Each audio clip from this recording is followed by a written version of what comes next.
Cuban was born on the 31st of July 1958 in Pittsburgh, Pennsylvania, United States. His father was an upholsterer, while his mother never had a specific choice of career throughout her life. Mark grew up in a working-class Jewish family, and he started developing an entrepreneurial spirit from the age of 12 when he sold garbage bags so he could realize enough money to buy a pair of expensive basketball shoes.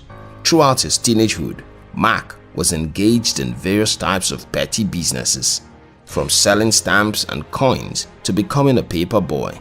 At the age of 24, he moved to Dallas, Texas, after graduating from the Kelley School of Business with a Bachelor of Science Degree in Management. He was informed by some of his friends that there were available job opportunities at the time. However, when he arrived, he met things differently. Mark couldn't get any good paying job to lay his hands on. He had to resort to doing different kind of odd jobs to survive.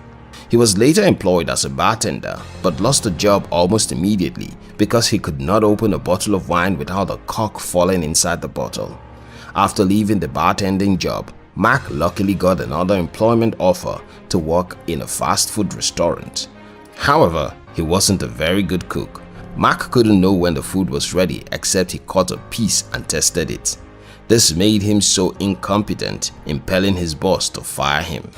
Shortly after losing the job, the young man was employed again by one of the largest PC software retailers in Dallas. Mark worked as a salesman, and this time he was bent on avoiding any flaw that would make him lose his job. Several months after working for the company, he was unfortunately fired due to an intolerable offense that he committed. At this point in time, Mark was fed up of working for an employer. He decided to overcome his failures by becoming his own boss. With the little money he had realized, Mark started his own company called Micro Solutions. It was an establishment that sold software, configured networks and computers, and even offered training. After spending just 5 years in the world of entrepreneurship, Mark's company became a multi-million-dollar business that grew up to $30 million in revenue. He later sold the company for a huge fortune and built another company, Broadcast.com, which was worth over $5 billion at the time he sold it as well to Yahoo in 1999.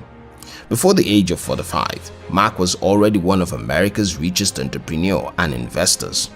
It's technically impossible to live your entire life without being confronted by failures. Inevitably, everyone eventually fails at one thing or the other. However, what's important is your ability to understand the necessity of failure and how to overcome it. Winston Churchill said, "Success consists of going from failure to failure without losing enthusiasm." The only way you can eventually succeed after a series of failures is by never losing interest or enthusiasm in the pursuit of your goal. Sometimes, people stop chasing their dreams after failing.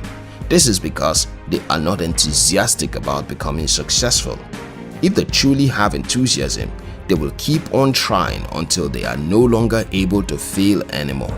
Thomas Edison said, "Many of life's failures are people who did not realize how close they were to success when they gave up."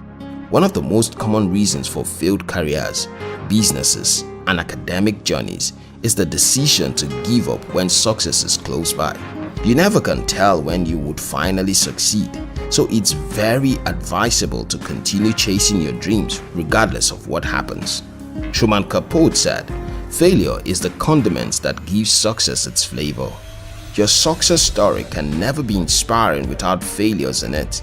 If you become a successful individual without facing roadblocks and objections, then there would be nothing to learn from you and nothing to make you feel that you deserve that success. This is one of the key reasons you shouldn't be discouraged by failures.